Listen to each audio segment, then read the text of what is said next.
Чтобы выйти за рамки, нужно знать, где проходят их границы. В данный момент мы уже не в Челнах, но еще не в Елабуге. Посередине Тарловка, ничейный уголок, расположенный на грани и находящийся на грани последние 10 лет. Насильно мил не будешь. Я так понимаю, что Елабуги нас навязали. Челны – это как родной город. А в Елабуге пусть ехать там тоже. И сын там учился, и у меня сестра там жила. Но все равно Челны вот как-то роднее. Они знают, кто они знают, где они, но это не сходится с официальной версией. Последние 10 лет они принадлежат Елабужскому району, а вот этот символ поселка, река Кама, больше им не принадлежит. Нам объяснили так, что между Челнами и Тарловкой есть река, она разделяет. Поэтому, извините, пожалуйста, между нами 15 километров. Подвиньтесь. Да, нас отодвинули, а когда до Елабуги 30 километров, это нормально, и общих границ нету. То есть это тут хоть река. Ваше? Это не наше. Мы здесь даже сейчас вот начнется строительство. Во-первых, здесь уже как бы запрещают сюда приходить. Люди здесь вот сейчас вот рыбачат, все, вот, а вот через какое-то время здесь собираются делать лодочную станцию. То есть здесь будут люди привилегированные, на яхтах. То есть мы сюда даже подойти не можем. Стояла когда-то здесь деревня Черный Ключ. Били из-под земли звонкие родники. Отсюда и пошло название деревеньки. Не то чтобы очень богатый, но зажиточный. 3 улицы, больше сотни домов. Карта середины прошлого века. Вот он, Черный Ключ. По карте видно, что деревня относилась к городу Набережные Челны. Потом пришла беда. Деревня сгорела, и большинство сельчан перебрались в Набережные Челны, а часть осталась на прежнем месте. С тех пор это Тарловка. В переводе с тюркского «Тар-Лау» – узкая речка с крутыми берегами. С 2005 года они существовали сами по себе, а в 2009 их отдали соседям. С тех пор и образовалась дыра. Тарловку будто стерли с лица земли. Поселка нет ни на карте, ни в паспорте. У кого-то поселок или село, даже не поселок. Раньше был поселок, потом стал село. Ага. Вот в паспорте было село Тарловка. А у кого-то уже и села нету, сразу Елабуга. То ли город, то ли поселок, то ли район. При этом коммунальный тариф они платят городские, а вот школа считается сельской. Жители упорно просятся назад в прошлое. Они хотят вернуться в состав Челнов. Большинство учатся и работают там. Ехать до Челнов 10 минут, до Елабуги 40. Мы как-то уж привыкли к Челнам. Во время войны, я говорю, дороги не было через Хаму. И то мы к Челнам относились.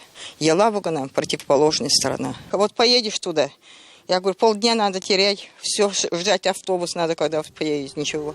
А то все равно как-то ближе вроде все. Но теперь именно там находится больница и аптечный пункт и экстренные службы. Автобус 3 раза в день. Люди выходят на противоположной стороне, а там лишь сплошное ограждение. Здесь оживленная трасса. Из Елабуги, когда едут, или из Казани едут, даже из Ижевска едут. Они выходят вот здесь, на той стороне, тоже на таком же островке безопасности.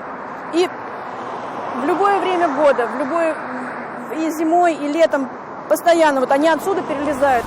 Поэтому приходится ехать дальше, через Набережные Челны. 30 километров туда и 38 километров обратно. А если нет, то получается в припрыжку под колеса.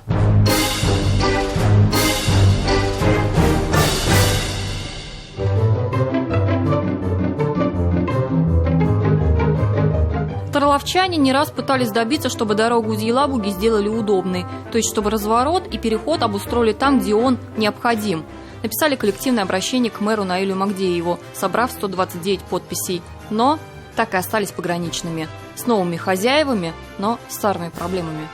Вопрос этот непростой, этот вопрос все-таки федерального уровня. Мы обращение направили в Росавтодор, ожидаем ответа. По получению ответа уже будет какая-то реакция.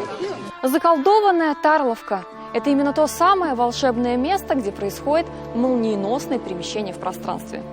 Вот эта зона, по которой мы сейчас идем, это Елабужский район.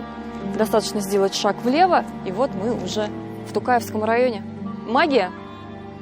Загадочные фокусы без согласия. Жители считают, что их обманули, когда присоединяли поселок к Елабуге. Многие продолжают исправно платить налоги в бюджет Набережных Челнов, но город не хочет их забирать, а Елабуга не хочет отдавать. Возвращаться неплохая примета.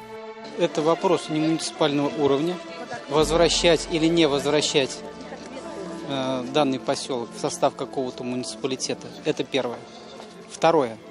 Мы не видим никаких причин, чтобы из состава Елабужского района передавать Челны. Мы сейчас в августе месяце проводим новый тендер на оказание пассажирских услуг. Там будут, во-первых, автобусы большей вместимости, и трафик будет увеличен. То есть большее количество будет автобусного транспорта. Сейчас администрация Елабужского района пытается за считанные дни разгрести ворох вопросов, которые покрылись пылью в течение многих лет. А жители? Что жители? Местные опасаются, что теперь на не их берегу застроится элита, а их коренных попросят на выход. Будто и не было ничего. Ни Тарловки, ни Черного ключа, ни старых трехэтажек, ни деревянной церквушки, ни людей, которые просто хотят занять на географии Земли свое законное место. Диляра Юсупова, Андрей Ключников, 7 дней.